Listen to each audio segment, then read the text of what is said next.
I'm Jason Campbell from Sea Rescue. In 2022 we installed the first shark alarm, which was an audio-visual alerter on the Plettenberg Bay NSRI station.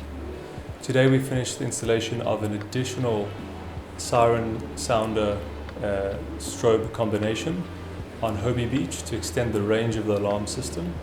This additional audio-video alerter will extend the alert area of the shark alarm, covering the full suite of northern beaches on Plettenberg Bay.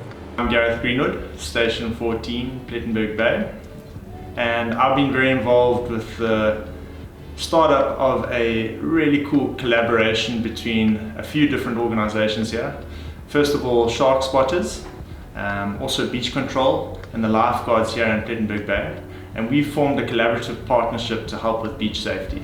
So this new solar-powered sounder strobe system on Hobie Beach covers Hobie and Wedge beaches. In addition to the sirens that we have on Central Beach, that covers the full beachfront all the way from the Beacon Island Hotel all the way up to the Wedge.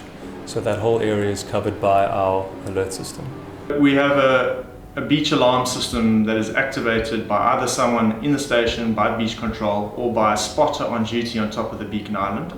And then we also have access to a very high-tech camera that can help to identify and see risks within the water to help aid with beach safety.